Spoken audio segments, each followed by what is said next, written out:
User acceptance testing and the definition of done.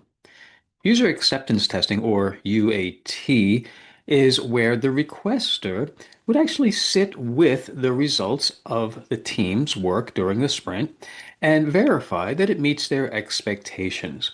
This assumes, of course, that the requester, the user, has defined the test that they're going to be executing once the developers say that they are ready to share what they've completed.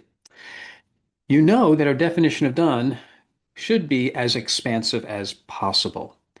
And I think you know how I feel about this, that you want to get to done within a single sprint. You don't want items requested from the product owner that will span multiple sprints, take multiple sprints to get to done. That's our preference. That would be great if we could do that. But there are some elements of the definition of done that are more challenging to accomplish than others. And the one I want to talk about right now is user acceptance testing. I would like to see user acceptance testing as part of our definition of done. What this means, of course, is that as the developers are planning out their work of the sprint, they also need to build into that plan the expectation that they will be working with one or more stakeholders to work through what's expected in UAT. But here's what I have found.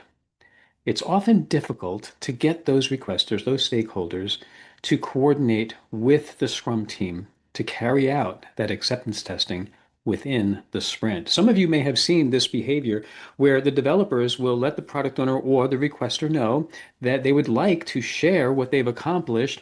This is before the sprint review, of course, and the stakeholder says, "I'm sorry, but I don't have time." Now, what happens to that request? Well, at the end of the sprint, it is not done. It has not met our definition of done. Now, first of all, we probably should have considered that at the start of the sprint. We should have considered, hey, can our definition of done for this particular item include the expectation of user acceptance testing? Let's say that we did have that discussion and we did expect user acceptance testing to be complete, but the stakeholder has other priorities that come up and keeps them away from carrying out those final tests. Well, one of the ways that I recommend product owners cut this off early is before the sprint even starts. I suggest that the product owner has a conversation with the requester about the priority of their items and how they expect, the product owner that is, to bring that priority item into the coming sprint. And then to ask that requester, will you be available during this coming sprint to work with my team in user acceptance testing? Now, if the answer is no, I'm sorry, I'm too busy over the next 2 weeks, or I'm going to be out of town, or I'll let you know when I'm ready to test. If that's the type of response the product owner gets, I have found a very effective counter to that is, oh, I'm so sorry to hear that. We were ready to work on this, but if you're not ready, then we'll just lower the priority and put it into a future sprint. And we'll negotiate when a good time might be for you to coordinate with that sprint.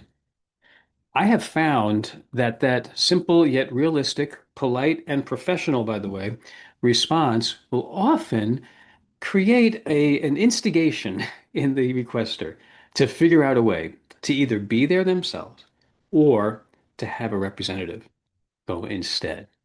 This can smooth out greatly the disruption that takes place when we cannot get to done because we cannot get to UAT.